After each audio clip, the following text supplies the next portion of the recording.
Bendícenos, Señor. Ten compasión de las personas que tienen intereses personales y políticos por encima de los intereses y valores de nuestra patria.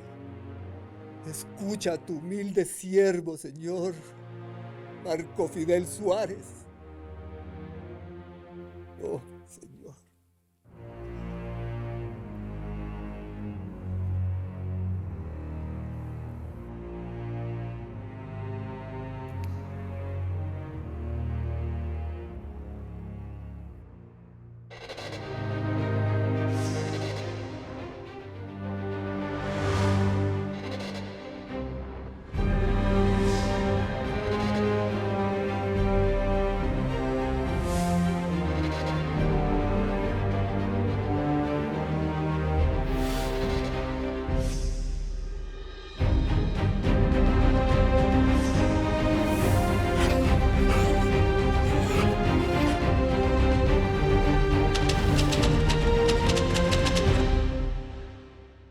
Como seguidor fiel de la Santa Iglesia Católica, voy a cumplir sus leyes con toda mi voluntad. Iré más allá de mis límites para demostrar mi fe, aferrándome a mis principios cristianos, seguro de que es el único camino correcto. Quienes ponen la violencia por encima del derecho son voces paganas que adoran a dioses falsos. Y la igualdad entre los seres humanos solo es posible con la fraternidad. Este pensamiento motiva el juramento que acabo de presentarles para ocupar este cargo. Sé que soy un simple hombre que asume una responsabilidad enorme y muy difícil. Marco Fidel Suárez, 7 de agosto de 1918. Un discurso presidencial que más parece un sermón. Además, esto tiene más de 100 años.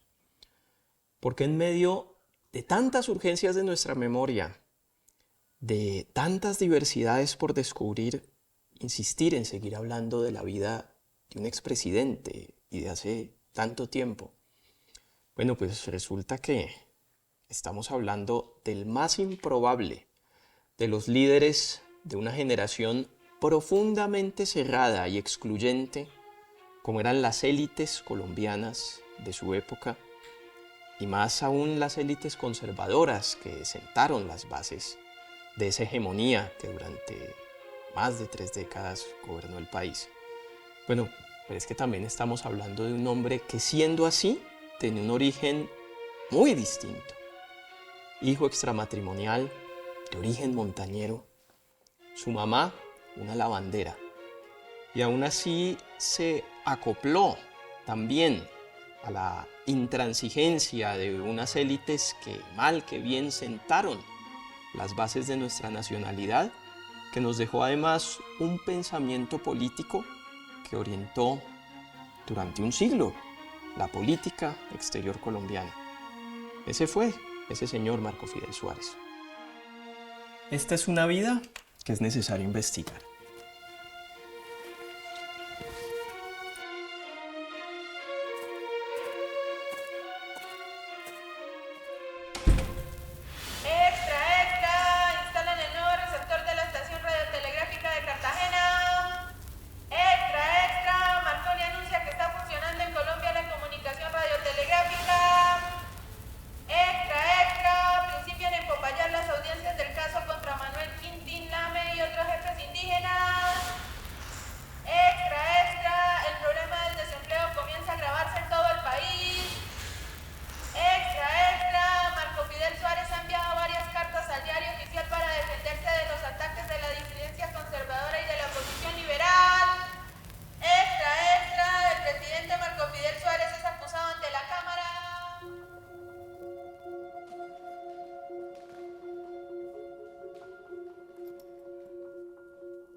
Octubre de 1921. Amada Rosalía, madre de mi corazón,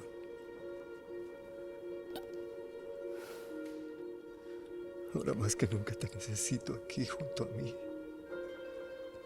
para que me des tu consejo y tu bendición. Hace ya 4 años que te fuiste. Y todavía me parece verte caminar por nuestra casa.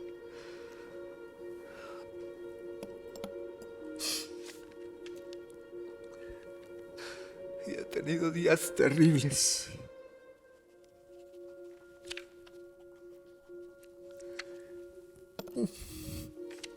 Tanto como para abandonar por lo que tanto hemos luchado.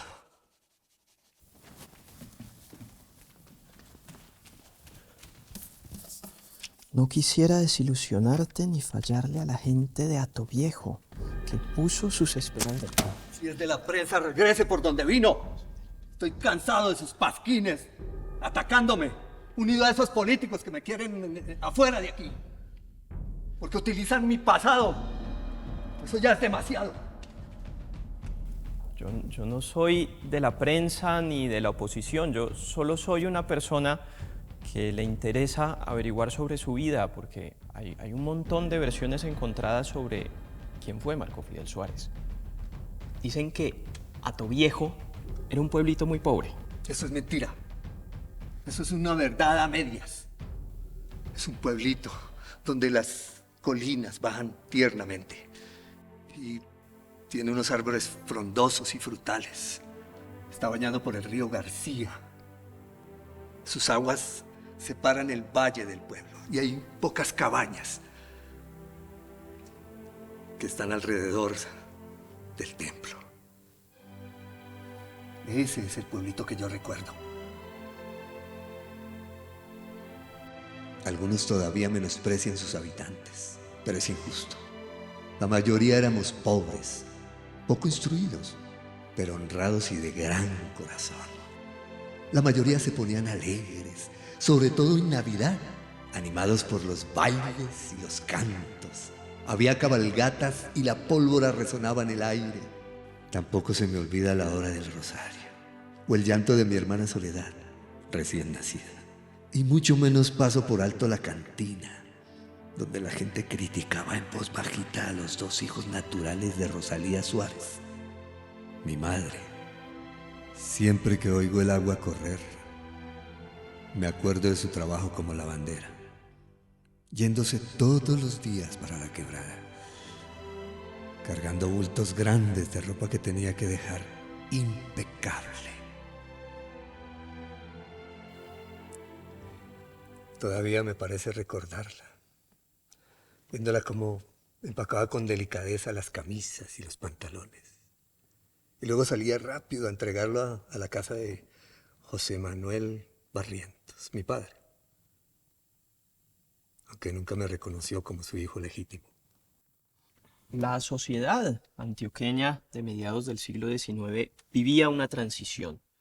Había finalizado el boom de la minería de oro y estaba siendo forzada a buscar nuevas formas de explotación económica, lo cual indujo a la colonización y a la expansión de la frontera agrícola en el occidente colombiano.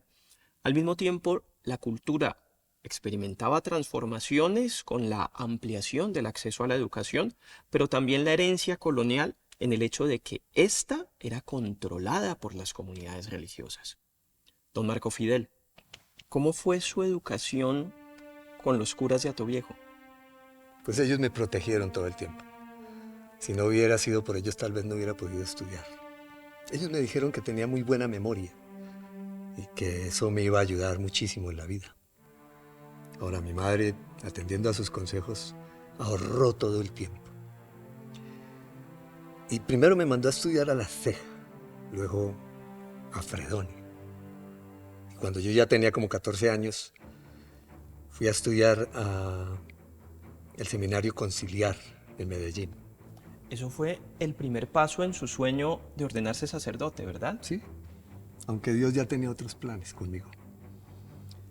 Nunca me permitió que yo colaborara en los atrios del templo. Eso fue algo que no esperaba.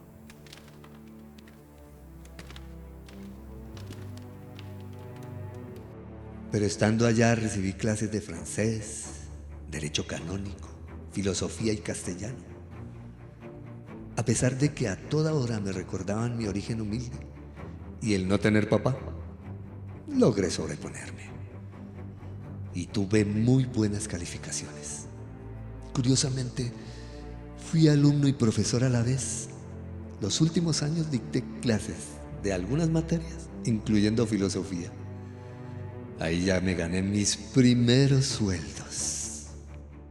En el último semestre me hicieron un examen de teología para ver cuál era mi posición ante Dios y ante la fe. Total, superé la prueba. Bueno, es que en su juventud seguía viva la polémica entre iglesia y Estado y era comprensible que los sacerdotes quisieran entender la sociedad, la política, el mundo basándose en la fe en Dios. Es que no había otra forma. Dios es el principio y el fin de todas las cosas. ¡Abajo el gobierno!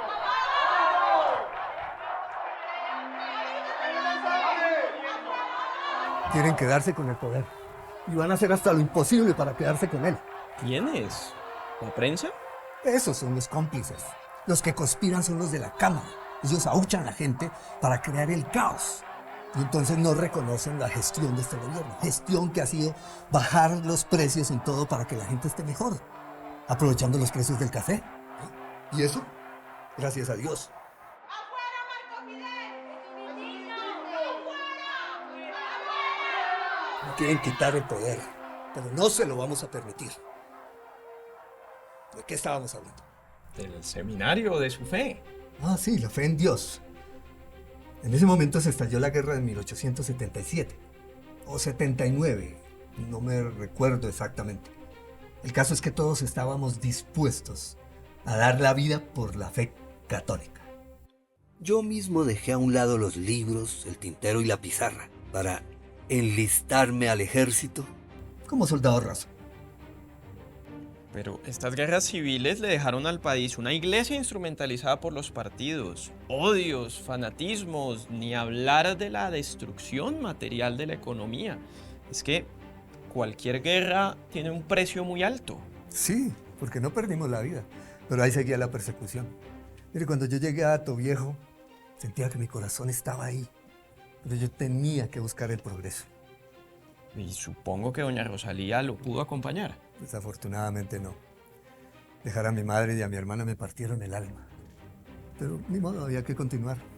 Así que eché unos cuantos libros a mi maleta, algunas pertenencias, y seguí mi viaje. Me estrellé con una ciudad pequeña y descuidada. Las calles eran oscuras y había basura y miseria por donde pasaba. Las distracciones eran escasas. Por fortuna, había procesiones religiosas varios días al mes. Las familias con cierto valor adquisitivo organizaban reuniones para sacar a relucir sus valores cristianos. Y entre risas y carcajadas pasaban el tiempo. Pero a mí lo que más me llamó la atención de la capital fue su vida literaria. Era grandiosa. Esa Bogotá de 1880 atraía a élites provenientes de todas las regiones del país, separadas por los partidos, pero unidas bajo la intención de crear una identidad nacional que tenía como referentes a Europa Occidental y al centro andino. Son los años de la pintura de Torres Méndez y Garay, la gramática de Cuervo y la literatura de Isaacs y Pombo. Llegué al Colegio del Espíritu Santo, con todas mis certificaciones que traía desde Antioquia. Me recibieron 2 personas muy ilustres, pero también vieron mis méritos, así que me ofrecieron dictar algunos temas, lo cual yo dije, pero por supuesto, claro que sí. Es decir, otra vez estudiante y profesor al mismo tiempo.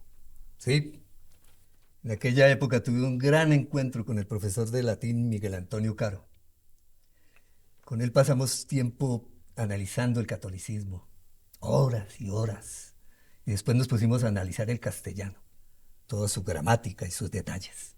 Al poco tiempo escribí ese ensayo de gramática castellana. Lo presenté a la Academia Colombiana de la Lengua. En ese tiempo estaban festejando el centenario del de Andrés Bello. Entonces premiaron mi trabajo. El cultivo de la lengua castellana y su aprendizaje fue uno de los proyectos esenciales de estas élites colombianas de finales del siglo XIX. Era una manera de distinguirse ante el resto de la sociedad, pero también ante el resto del mundo. Eran terratenientes, abogados, obispos, pero que ante todo también deseaban ser poetas, pedagogos y gramáticos. Fue mi manera de exaltar el trabajo de Andrés Bello. Recibí mi diploma. Claro, muy agradecido, pero yo no lo vi como un premio, sino como un estímulo para ver si algún día merecía semejante galardón. Ser admitido en la Academia Colombiana de la Lengua significaba convertirse en huésped de honor del proyecto cultural de estas élites de finales del siglo XIX. Además, a través de la institución que mejor personificaba en la cultura colombiana los valores conservadores que en la política muy pronto serían triunfantes. Además, mis paisanos de Atoviejo me nombraron hijo distinguido del pueblo, en reconocimiento a mi labor como escritor. Así que desde ese momento quedó el pueblo bello. Venga conmigo, por favor, rápido.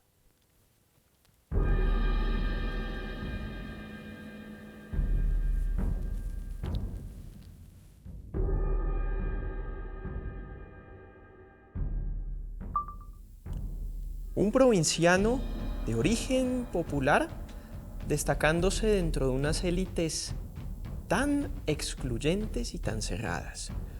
Lo hizo porque logró ingresar con un reconocimiento enorme dentro del proyecto cultural de esas mismas élites.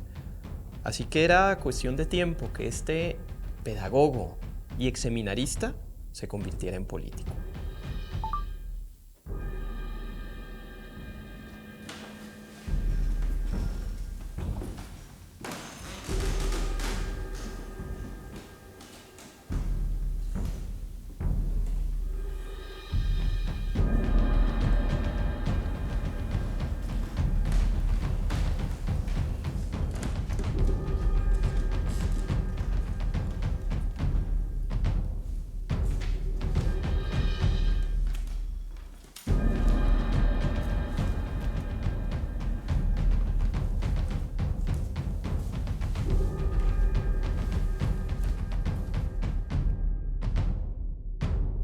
Primero que todo, debo venerar el recuerdo de quienes ocuparon este cargo antes que yo, no para imitar sus cualidades o hechos heroicos, algo que es superior a mis capacidades, pero sí para seguir sus ejemplos de transparencia, aplicación al trabajo, moderación y sufrimiento. No es necesario decir que las relaciones entre el Estado y la Iglesia continuarán atendidas con esmero. Cómo me hubiera gustado que estuvieras aquí como la primera dama. Aunque es injusto para ti que vivieras el infierno que yo vivo como presidente. Pero cuando me diste el sí, mi corazón iba a estallar. Isabel, Orrantia y Borda.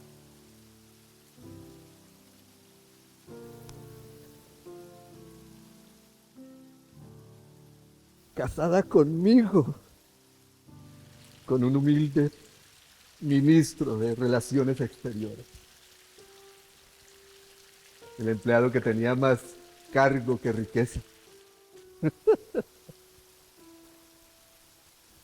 La vinculación de Marco Fidel Suárez al Partido Conservador fue clave para su ascenso político durante los gobiernos de Carlos Holguín y Miguel Antonio Caro.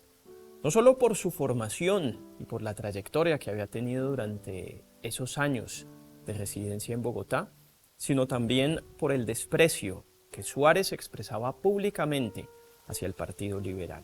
Durante ambos gobiernos ejercería un cargo decisivo en el Estado, ministro de Relaciones Exteriores. En la época de la que usted habla, tuve problemas de salud. Me tuve que retirar del ministerio. entonces me dediqué a la familia y a la lectura. Pero en 1896 recibí otro llamado de la Divina Providencia. Fui representante a la Cámara por Antioquia. Así que me dediqué de lleno a la política. Estando allí me di cuenta que chocan, se manipulan las palabras. Sacan provecho de todo lo que se dice. Pero a mí no me importó y yo seguí sirviéndole a la patria. Ahí fue cuando fui ministro de Instrucción Pública. Estando allí, también me ayudó la Divina Providencia porque la Iglesia me dio la luz, porque venían los años más oscuros de la Guerra de los 1000 días. Durante 1000 días, Colombia se deshizo en la peor crisis de su historia, cuando el liberalismo, perseguido y marginado, se levantó contra un régimen intransigente y represivo. En julio de 1900, mientras los colombianos se mataban, la oposición conservadora lideró un golpe de Estado del vicepresidente José Manuel Marroquín contra el presidente Manuel Antonio San Clemente, situación que forzó a Marco Fidel Suárez a renunciar a su cargo como ministro y a renunciar también a la vida pública. Menos de un año después del fin del conflicto, las crisis se agravarían con la separación de Panamá. La situación fue insostenible. Tuve que retirarme en mi casa, rodeado de mis libros. Isabelita, María Antonia y Gabriel. ¿No sabía que usted tuvo una hija? Sí, la niña más tierna y dulce que un padre podría tener. Vamos entendiendo las claves. Toda la vida me ha demostrado su amor, con cartas, mensajes y dibujos llenos de dulzura. Pero en ese momento ni siquiera el amor de mis hijos me protegió. Es que la política no me daba tregua. ¿Y es cierto que esa situación afectó la salud de su esposa? Sí. Amenazaron con visitar mi casa a ver si yo tenía los dineros públicos. Eso generó muchísimos nervios en Isabelita. Así que mi Dios se la llevó. 6 años de matrimonio.